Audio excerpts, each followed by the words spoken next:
প্রিয় ষষ্ঠ শ্রেণীর শিক্ষার্থীরা, শুভেচ্ছা নিও।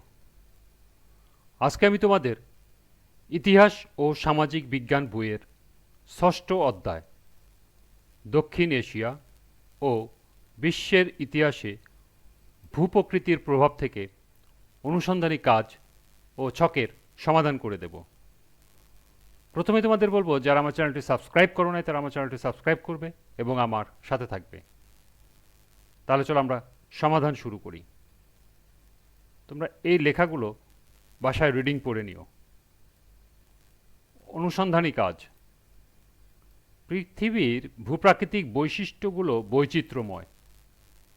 নদী, পাহাড়, সমুদ্র, মরুভূমি, জঙ্গল, মালভূমি এসবই হচ্ছে ভূপ্রাকৃতিক বৈশিষ্ট্য। চলো এরকম আরও কিছু ভূপ্রাকৃতিক বৈশিষ্ট্যের নাম খাতায় লিখে ফেলি। কোন ধরনের পরিবেশে মানুষ কিভাবে জীবনযাপন করে তা আমাদের নিজেদের অভিজ্ঞতা থেকে বর্ণনা করার চেষ্টা করি। তাহলে চলো এখন আমরা এই অনুসন্ধানী কাজের সমাধানটি দেখে নিই।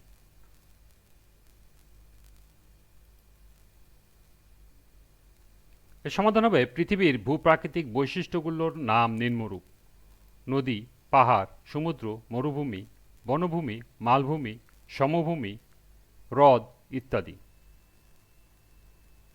যে ধরনের পরিবেশে মানুষ যেভাবে জীবনযাপন করে তা আমাদের নিজেদের অভিজ্ঞতা থেকে নিম্নে বর্ণনা করা হলো।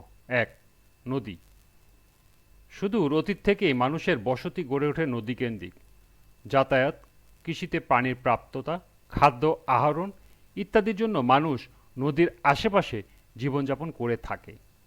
এছাড়া বাণিজ্যের ক্ষেত্রে নদী গুরুত্বপূর্ণ ভূমিকা পালন করে। ২. পাহাড়। মানুষ হাজার হাজার বছর ধরে পাহাড়ি অঞ্চলে বসবাস করে আসছে। মানুষ পাহাড়ে অবস্থার সাথে খাপ খাইয়ে নিয়েছে এবং সে অবস্থার পরিবর্তন করেছে। পৃথিবীর ৩% বেশি ভূমি যা কৃষিকাজের জন্য অত্যন্ত উপযোগী তা পাহাড়ি অঞ্চলে অবস্থিত। ৩. সমুদ্র। সমুদ্রকে বিশ্বের বৃহত্তম বাস্তুতন্ত্র হিসেবে বর্ণনা করা যেতে পারে। সমুদ্রকে কেন্দ্র করে গড়ে ওঠে মানুষের যাতায়াত।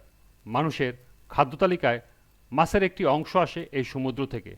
এছাড়া বাণিজ্যের ক্ষেত্রে নদীর মতো সমুদ্রও গুরুত্বপূর্ণ ভূমিকা পালন করে। মরুভূমি। মরুভূমি হল পৃথিবীর প্রাকৃতিক পরিবেশ যা মানুষের ক্রিয়াকলাপের দ্বারা উল্লেখযোগ্যভাবে পরিবর্তন হয়নি। মরুভূমিতে যাতায়াতের প্রধান মাধ্যম হল উট। এ অঞ্চলে মানুষের উৎপাদিত একমাত্র ফল হল খেজুর।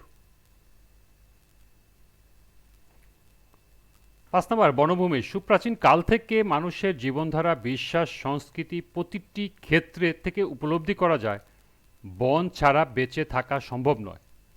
জলবায়ু নিয়ন্ত্রণ, প্রাকৃতিক দুর্যোগ রোধ, সহায়তা সেবা যেমন অক্সিজেন উৎপাদন, পুষ্টি আবর্তন ইত্যাদির জন্য মানুষ বনভূমির উপর নির্ভরশীল।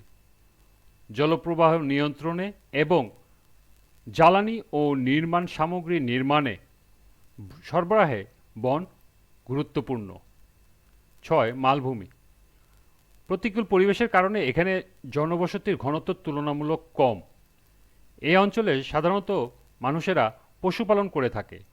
কিছু কিছু মালভূমি অঞ্চলে খনিজ সম্পদ বিদ্যমান যা মানুষের জীবিকা নির্বাহে ভূমিকা রাখে। ৭. সমভূমি। মানুষের বসবাসের জন্য সবচেয়ে উপযুক্ত স্থান হল সমভূমি। মানুষের বসবাসের জন্য যা কিছু প্রয়োজন, যেমন কৃষি, শিল্প, যাতায়াত সহ সব কিছুর প্রাপ্যতা নিশ্চিত করে সমভূমি। সমভূমিতে মানুষের বাসস্থান, হাটবাজার তৈরি করা সহজ। সর্বশেষ হল হ্রদ। মানুষের খাদ্য তালিকায় থাকা মাছের একটি বড় অংশের যোগানদাতা হল হ্রদ। এছাড়া যাতায়াতের সমাধানও হ্রদ দিয়ে থাকে।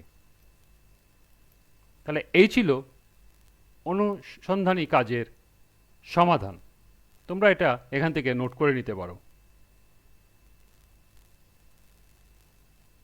এরপরে এই লেখাগুলো তোমরা বাসায় রিডিং পড়ে নিও। এখানে আর কোনো অনুসন্ধানী বা ছকের কোনো কাজ নেই।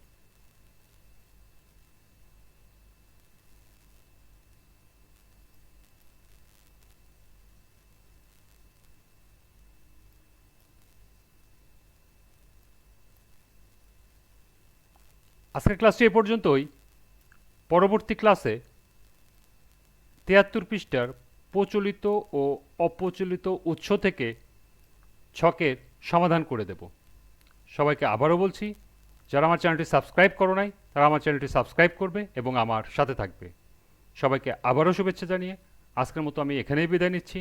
আল্লাহ হাফেজ।